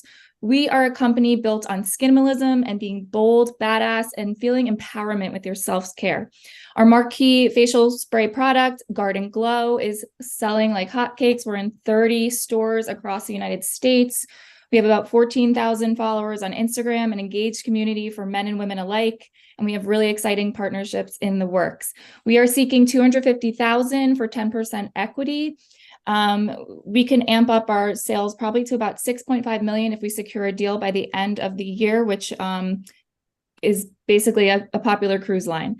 We'd really like to connect with people that are in the marketing space, the distributor space, and grow from there.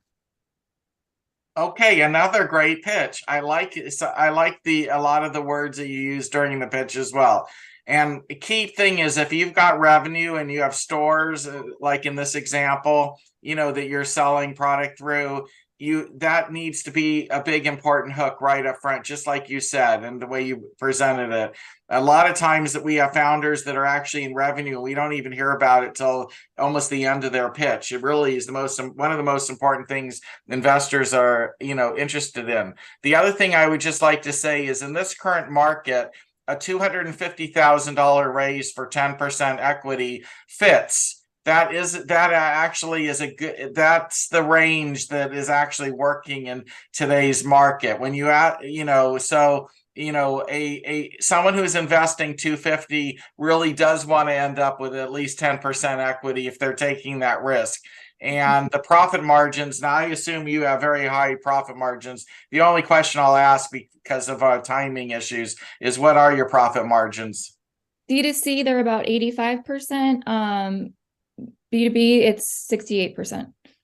Outstanding. This does sound like it could be a good quality opportunity for investors. If you're interested, meet Amanda in the chat. Norma, we're going to have to move on. Who's next? Thank you. Good job, Amanda. I'm glad you were able to make it. I know Thank you so much. Yep. On LinkedIn. Good luck. Okay, thank you. All right. Leanne McAvoy. McAvoy, you got it. Hi, everyone. Great to be here. Thanks to Mark and Norma for hosting the opportunity to participate tonight. I'm Leanne McAvoy, co-founder and CEO of L2 Culture Solutions. We are...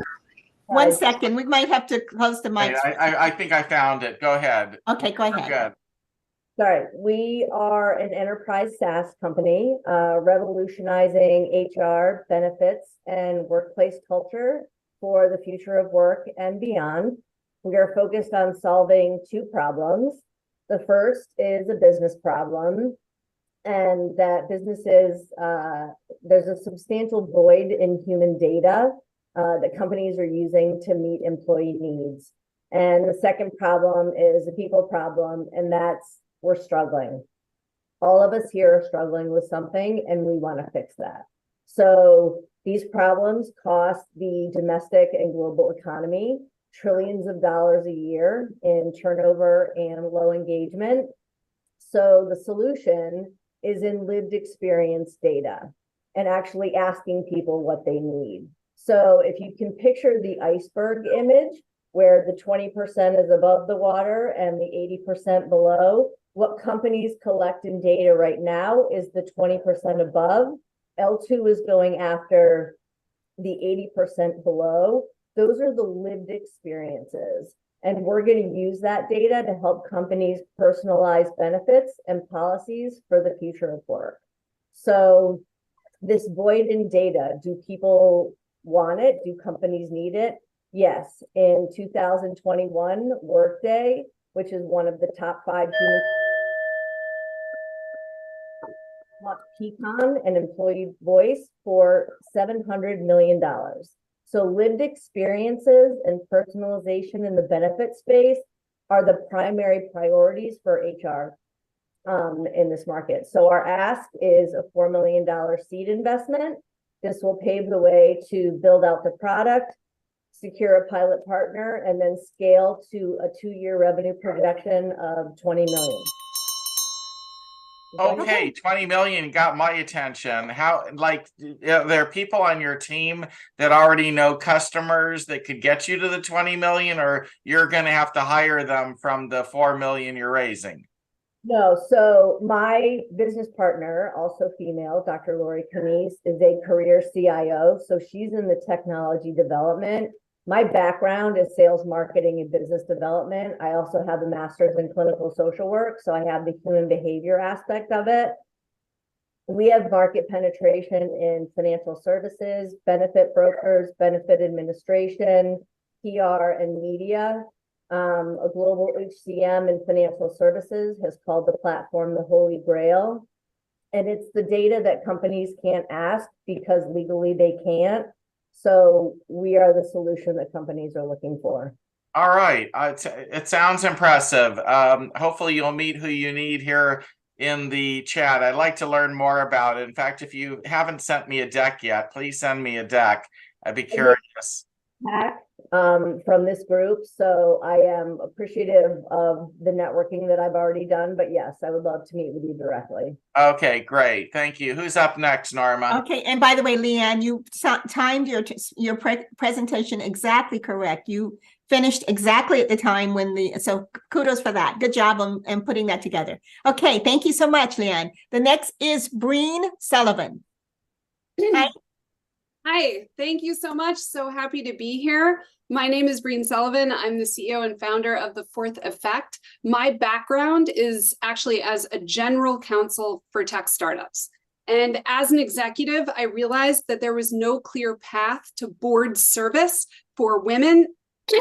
And as a general counsel to tech startups, I saw something most people don't realize, which is that startups and growth stage companies frequently have unfilled board seats and empty advisory boards precisely because they struggle to find the right people that help them grow and scale and fund their businesses. And because of this, less than 16% of private company board seats are held by women. And this lack of gender parity results in a huge missed opportunity for all of us. So this is why we created The Fourth Effect. Now, what it is the fastest growing and is the first and only truly transparent board marketplace that's focused on startup and growth stage company board and board adjacent opportunities so that women can effectively break into the board candidate pipeline and early stage companies reap the benefits. So simply put, we're the Bumble for boards. Qualified women can swipe left and they can swipe right on within reach advisory and governing board roles. They can invest and they can grow professionally. Companies can optimize their boards and their cap tables. They can provide their female executives and clients with the opportunity to sit on boards and invest. So it's just a total win-win. We've leveraged these insights to bootstrap to date under 400,000 in revenue and also scale to over 20 countries, 40 states, and 237 cities worldwide. We have over 700 board opportunities and 1,700 individual members. I think I'm out of time. Well, you did great. And actually, I love what you're doing. And please, I would, reach out to me because I have lots of opportunity for us to collaborate together. I believe in this exact same thing, idea, which is that startups need to develop advisory boards and boards that have people on it who know the right people, or know the right information, but usually it's knowing the right people. And this might be another avenue for many of you to be able to find who you need, who know the right people, because that is the key to success, is who you know. At the end of the day, there's lots of companies that are filled with what you know, but the people that the companies that have the people who know the right people tend to be the ones at the end of the day that are left standing, that are the successes. And it's true, we don't have enough women in all aspects of startup world. So anyways, I'm very interested, Brain. Thank you very much for presenting. Definitely reach out to me. If anybody's interested, reach out to Brain directly. We're gonna have to move on because we theoretically have 25 I minutes did want left to and a say, bunch of folks. thank you very much, Breen. The last person that has a hand raised that is a woman, I don't know if this is a woman because I can't see your face. It's Demet Sag, but there was a gentleman that had his hand raised, and this is Women's Night. So we're going to only have women. Me. I'm sorry? Oh, it's me. I was just like turning on my face so that you can see me. Okay, Okay, well, we're not ready for you yet. I'm just saying there was a gentleman, and you're the last person that, please don't, no one raise their hand after Demet, but because we are going to try to get through everyone. Anyway, right now we're going to Dr. Robin. So go ahead, it's your turn, Dr. Robin.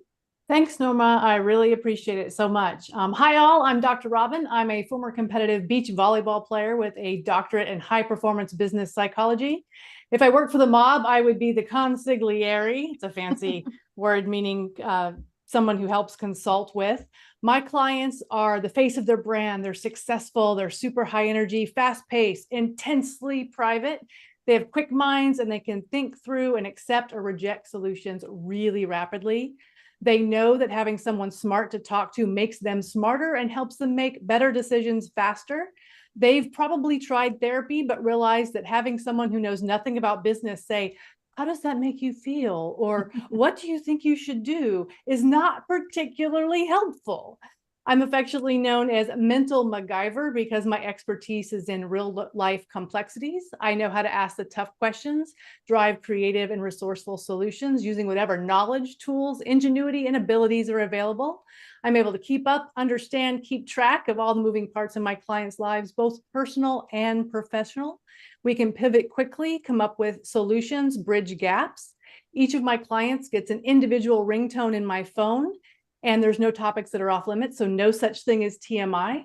I have real world peak performance experience, a top-notch formal education, and a very deep network. I've been changing the lives of businesses and high-profile leaders for about 15 years. I am not currently accepting funding requests, but if you, an executive or a founder you've invested in, could benefit from me as a strategic partner, I'd love to talk. I'll put my information in the chat. Thanks so much. Excellent presentation. Yeah, good to know. And sometimes when we have open discussions, which we haven't had in a while, but we did last year a few times, they sometimes feel like group therapy sessions when it comes to startup founders, just all sort of hanging out together and having a group chat.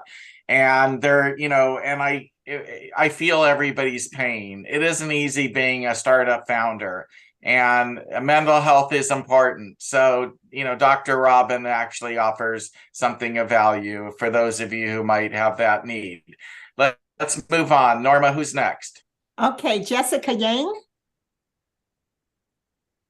We can't hear you. Okay, can you guys hear me now? Yeah. All right, so hi everyone, my name is Jessica. I'm 26. I am the CEO and co-founder at Waxed on Wheels. I moved to Austin in 2021 and I've been a real estate agent for the last 4 years. Always have had the entrepreneurial spirit. My partner and I moved to an area 30 minutes away from the city, so getting closest to the closest waxing salon takes me about an hour round trip. So I realized, why is there no mobile service for this? So think about Uber, but for hair removal. Popular brands you probably heard of are European Wax Center and Pretty Kitty, and they're surprisingly owned by men. And so if you've been to a waxing salon, the inside can be cold and sterile. It also looks like a doctor's office. So what we envision is not that. Picture us renovating a luxury van and going to every client's house. So we have Postmates for food, Instacart for groceries. We get into strangers' cars for rides. My clientele will mostly be 90% female and 10% male. Women are now earning more than ever, and I'm guessing they don't have the extra 1 to 2 hours. Wax on Wheels would innovate the self-care routine and empower everybody, especially stay-at-home moms. So after taking over Austin and Texas, one of our big intentions is to scale to multiple states. Actively looking for raising, we're seeking $500 for equity and dividends payback. Please let me know if you would like to schedule a call or if you know anyone that may be interested.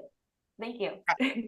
Just out of curiosity, are you competitive pricing wise with, the going into a building versus doing it in the van? I'm just, how are you going to charge?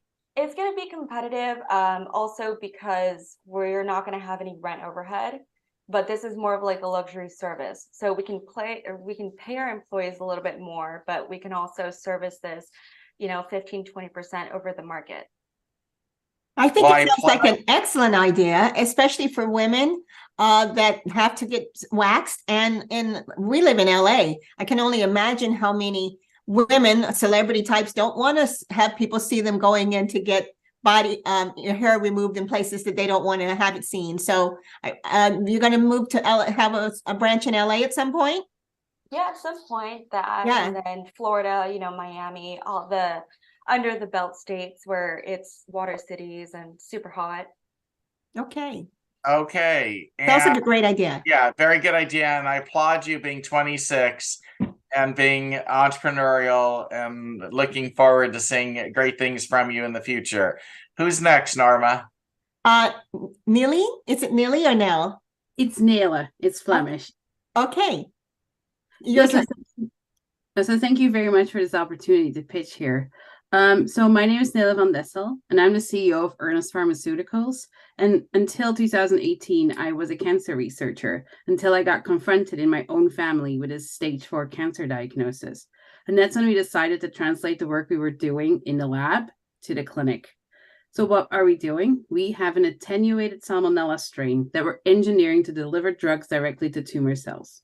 So how does it work? The bacteria get injected intravenously, they course throughout the body, they'll go into tumors while they grow and produce the drugs itself inside the tumor. Once they're ready, they'll invade the tumor surrounding them, delivering the drugs directly where they're needed. To this day, we've funded all the research with $2 million in non-dilutive funds in SBIR grants. And at the moment, we're looking to raise our seed round. We have it's an equity round. We have a lead investor identified. We have 700,000 committed, and we're still looking for $1.3 million. And so I'm looking for people that want to join us in this creative new way to battle cancer. And you haven't started animal tests yet, right? I'm assuming. No, we have proof of concept in animals. We have our lead candidate validated. Is small or large animals? Mice. We're raising. Yeah. Are you going to do pigs or anything large? Is that on the schedule or?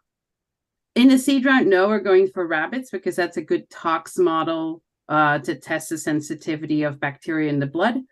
Pigs is for our Series A round. Got it. Okay. So I'm really interested. I have a bunch of ideas for you. Please reach out to me at mark@venturestarters.com. I think I can help you out. And if anybody else would like to help this out, it does sound fascinating. I have heard of others that are doing similar things that sound similar. It may not be the same, but it sounds similar. But, any ideas that might lead to getting rid of cancers and other tumors, I'm all interested in helping. So thank you very much for coming in pitching. Norma, who do we have next? Okay. You're going to have to pronounce your name for me. It's Chidinema? It's Chidinma. Okay, it's your And turn. I go Chi. Yes, it's your turn. Go ahead. Hi, everyone. Thank you so much for having me. This is my first time here, so I'm getting a hang of how things work. So the name of my company is called Was Sustainable, and it's run by me, the CEO and researcher. It's basically claimed at helping eco-friendly brands thrive through building visibility using emerging technology. The first product that I'm building is called Your Life Fit. This is called a shoppable runway that enables customers to purchase items during a runway and also learn more about what they're buying. It helps to close sales about 50% on when the products are first shown on the runway or trade show, as opposed to the alternative, which is nothing, where people come to share their products at a trade show and an event, and they don't get any sales. They just kind of show the product and then they go home. So goal is to be able to help close those sales and promote the sustainable businesses, especially if they're made locally and is the first time being shown. So I'm getting started, so I don't have any of the other details other than building the application and validating it as it stands. And I'll be looking for about $15,000 to just get it started. Okay, interesting. So, but have you even started on the app, or you just have the idea of the app? Yeah, so I had a previous project or product that I built out for virtual try-on, so the ability to virtually try on clothes using augmented reality and an application development platform called Unity. So that allows you to try on virtual assets, customize them, sort of like a custom tailor. So I'm taking that same process and scaling it back down to just camera. Okay, sounds great. Well, we don't have time for more questions, but 15,000 isn't an unreasonable ask, and hopefully you can find somebody who wants to partner up with you here at Venture Starters. Thank you for joining our community. Hope to see you again. All right, and good luck. Yeah, good luck. Yeah, it sounds. Put your information in the chat, and you might meet someone that can help you. Okay, thank you for coming. All right, thank you. Barbara Robillard. Very good. Hi, everyone. I am Barbara Robillard, President and CEO of Rainbow Development. Spelled a little differently, but it's Rainbow Development. I was invited by Jill Emery, who I think is awesome and brilliant. So I will agree with you and Mark about that. So my company is a executive leadership, coaching, one-on-one, or consulting services. That's one pillar. The other one is high-level procurement, supply chain. And the third one is vendor management. So I bring to my company almost 30 years of experience in working in the education sector, where I've done about $5 billion book of business, from building schools until putting the desks and the chairs and the paint on the wall. And so I've done project management, and I'm excited. Several years ago, I got a call because we also did vendor management, where we wanted to know who was on the site. How did they get access to the building and pull up that data? So that is in the world of innovation as well as transparency. So I got a call about a year ago, said nobody can figure it out. You figured it out. And so you need to work on that software. So I partnered with someone on the software. And so it's not a proven concept, it's a proven product.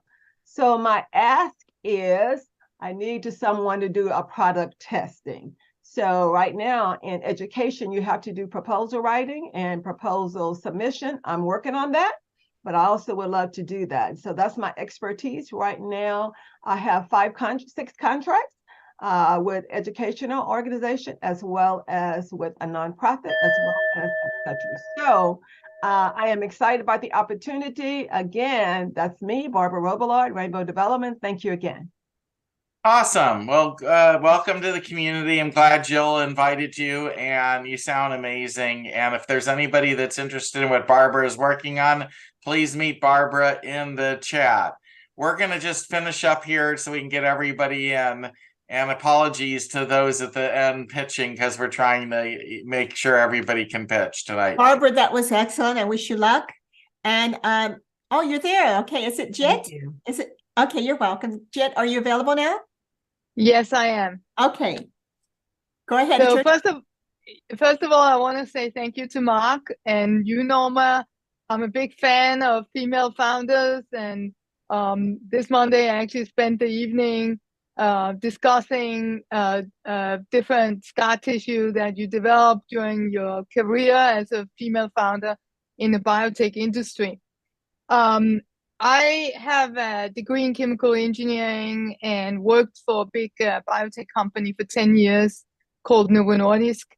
And then when my parents got diagnosed with cancer, I teamed up with my brother, who's got a PhD in genetics, and conceptualized the idea, how can we treat patients better? Because the inconvenient truth is that only 1 out of 4 cancer patients are being helped by the standard of care treatment.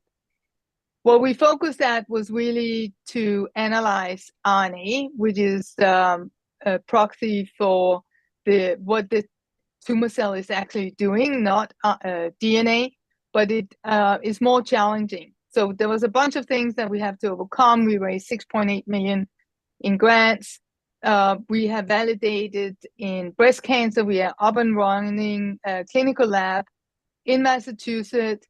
Total revenue to date is 4.5 million. I just signed an alpha tester called Novo Nordisk. And we are expanding our collaboration with Rutgers Cancer Center. We're also talking to, or we have a collaboration with MD Anderson. We're talking to Mount Sinai. We have a collaboration with Dana-Farber. And I'm pretty sure I'm going to get Memorial Sloan Kettering as well. We have perfected the way to get potential customers using social media, LinkedIn in particular. And I am raising a bridge of $1 million to hire a full-time CBO, because right now I'm both CEO and CBO and COO and, you know, anything C. And I really need to take off some hats. We know we can scale this. Thank you. Which is a great point. I just want to take a moment to mention. Again, this is subjective, my opinion. A lot of founders wear too many hats. And as an investor, it's hard to get excited when you see somebody wearing so many hats. We prefer to see a team that's a little more diversified so that we can envision scalability. And so, you know, I get exactly why, you know, companies come here and need money to find those people. It's also possible to find some of the key talent that you need with people who will earn equity and not necessarily need to be paid right out of the gate. Totally open for that. So, you know, when you come to events like ours, reach out and ask, you know, whether there's anybody in the audience that might be interested in even, you know, getting in on the ground floor, becoming a co-founder or at the founder level. You might be surprised who you may be able to attract. I've seen your pitch, Jit, before, and it's great. And thank you very much. Thank you for coming again to pitch us. Always appreciate it. And I hope that we'll, as a community, be able to help you out. We have one more person to pitch, and really, I want to thank everybody who has stayed through the entire program. I also want to say, I think my wife Norma has done an exceptional job, and it's very wonderful for me to be able to see her flourish in this new role, especially for the Women Founders Night. And I hope you like the format that we did tonight, where it was sort of Q&A by me and Norma doing all the introductions. Happy to hear feedback from everybody as to whether you think this is a good format or not. We're always trying to tweak to improve things. And Norma, who's our final pitch person? Well, I wanted to also say that I'm glad we were able to get all of our people through, which was quite a feat, to have everyone be able to speak without being cut short. So we have one more speaker. Her name is Demet Sag. Demet, your camera is a little, can you fix that so we can see you better? Your background is sort of overwhelming your face. Right. So we're not really seeing your face. We see half of your graphic and half of your face. If you can take off the graphic possibly and just do your face. Although yes, that's what I am going to do actually. You know, it's just like, oh yeah, it's just my background review. So my name is Demet Sag. So let me see quickly. I do not know why the view has changed. It wasn't like this. It became And then quite an interesting background. It's just like, I'm organizing this. You know what? Why don't you just go ahead and talk? Just exactly. It's going to take up your time figuring that out. It's just like it's in my looking face. Hey, my name is Demet Sal. Genome to Life is about bringing precision for personalized medicine. We have 3 stages. First, the precision by developing medical devices for screening and monitoring. And second step is personalized medicine by utilizing devices as a delivery agent. So when you go to a doctor, and you'll be able to get your personalized treatment. Beauty of is that during the screening, we are going to collect information to develop algorithm, focusing on women, because 51% population, yet it doesn't get much funding, only 1%. That's women's health. That's quite an issue. And not only with this one, we're going to develop technology that is going to help women, but also children as well as men. Because at the end of the day, with this technology, we are going to be developing the device, utilizing AI, utilizing machine learning. And then the third one is going to have a replaceable or changeable cartridge per your needs. One of the biggest issues in the market is that when you get a test, you cannot compare the data. Even with the dimer, something very common, because all this testing depends on what type of technology and equipment is used. So we are here to ask to raise money. Initially, we need 500,000, and then it's going to gradually develop to 2 million. But first, we need to get 500 for the prototype, get the testing validation first 6 months, and the next 6 months there will be verification, validation, clinical application, and FDA approval for the screening. Thank you. All right, thank you, and you ended perfectly on time. I just want to a couple of quick comments here before we wrap up. A fantastic slate of women founders that pitched tonight. You all rock. How awesome it was to see so many talented people. We love doing the Women Founders Night. There's 3 more events before Christmas. Please keep showing up. The more you show up to a networking event or a networking community like ours, the more people that will start to recognize who you are, the more people who will want to start to reach out and help you out. It really is how the whole thing sort of works. If you invest in networking, you could be investing in one of the most important things to help grow your startups.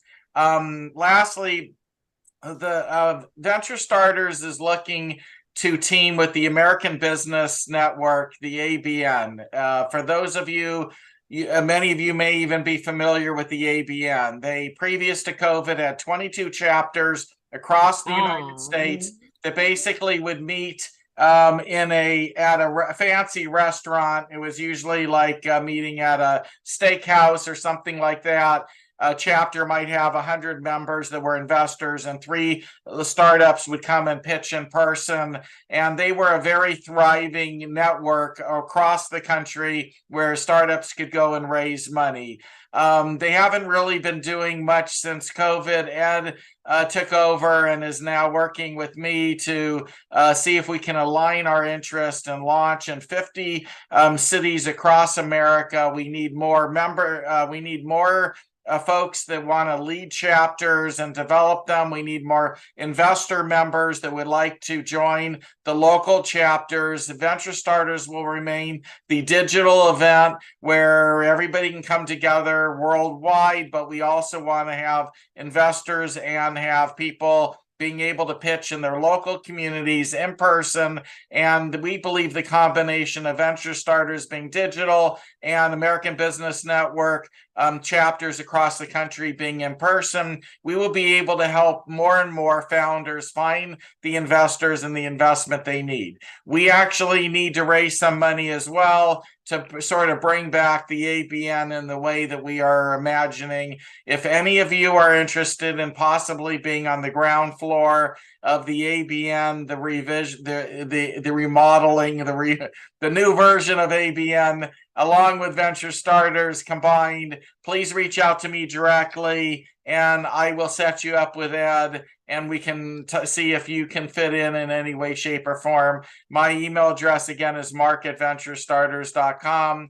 Hope to see you at the next 3 events. And the next year, we're going to try a bunch of things as well. And I don't have any other comments other than those. I think we're going to actually finish on time, just as Norma says. Mark, can remind people to copy the chat. For those who don't know, they can copy the information in the chat with the 3 dots. There you go. 3 dots in the bottom of the chat. Look for save the chat. It'll save to your computer. I don't think it'll save to his mobile phone, but it'll save to a computer, and that'll help you out. Want to thank all of our community for continuing to show up every week the way we all do. This is an amazing, almost a phenomenon, in my perspective, just what we've all created together. Thank you so much. Norma, you get the floor for final comments, and I thought you did spectacular. You're on mute. Norma, you're on mute because I had to mute the audience at one point recently because there was some microphone open. Sorry. I don't know if I can unmute you. Oh, bummer. Sorry, I didn't mean to mute you by accident. Okay, sorry about that. Thank you, ladies, very much for all these brave women, strong women that have started their own business and are doing what you have to do to get it done. That's what women do, right, ladies? That's what women do. A lot of times people ask me, men say, well, why aren't I going to have a men's night? We don't need to have a men's night. Every day is men's night. Every day is men's day. Women don't get equal rights anyway in America. This is a way for you to stand up and be the woman in charge and make your own business, make your own way. Don't please the boss, please yourself. And that's what happens when you're your own founder. So we're very proud of you, ladies, and I wish you all the best luck. And I hope that you continue to come to Venture Starters. There are lots of successes that come out of here. So please come back and pitch again. We have open pitch. One more opportunity for ladies that are not in one specific industry will be our Christmas party night, which will be on the 13th of December. So you're welcome to pitch again then. So will men. Men can pitch on that night as well. And we're going to try to have a festive night to close the year out, and we will start it all over again in January, but we're not done yet. We're just going to be gone for next week for Thanksgiving. So I wish you all a wonderful Thanksgiving, and I hope to see you once Thanksgiving is over, okay? And thank you so much for attending tonight. And Norma, one final comment from Michael, who's here to talk about the gaming night coming up. Okay. Go ahead, Michael. Go ahead, Michael. Yeah, we have 14 people signed up already. I dropped the link to the sign up form in the chat, and I just wanted to ask real quick, because a lot of the gaming people have asked me if they can be able to actually show their games. So I think since we only have 14, maybe having a little bit more time so that they can show something would be good. My guess is that there'll be some that will add on to that 14 and we'll probably end up with closer to 20. But yes, probably for this particular night, we can do a share screen so they can at least spend a little bit of time showing off what they do. Michael, please reach out before the event so we can coordinate. Can they also create some type of a smaller snippet of their event so they don't take, too long? Yeah. Everyone should have a timetable in which they can show their game. So they need to create something to show us, that gives us a flavor of the game, but doesn't take up too much time, because then we may run into a problem with the number of people you have. Yeah, what it is looking like is people have requested 3 minutes for a deck. So I think the 3 minutes will probably work, especially if we only have, 14 to 20 people. Tonight, we probably had somewhere in the neighborhood of 30 to 35 that actually did pitch. Yeah. So, and we were trying to get them all in. Norma wanted to make sure we ended on time. And I know we're running a few minutes late. We are. No, we did. We did end on time finally. And this might have been the first time we've ended on time in months. And so Norma did. Well, that's why we needed to do it a way that we wouldn't take up too much time so we could get everyone in. So thank you very much, everyone, for being here. We love having you come and pitch your wonderful ideas. We wish you all the most luck, the best luck, and we'll see you next week or next week after next. Okay? Happy Thanksgiving, everybody. Happy Thanksgiving. Happy Thanksgiving. Bye. Thank you. Happy Thanksgiving. Thank you very much. You're welcome. Bye.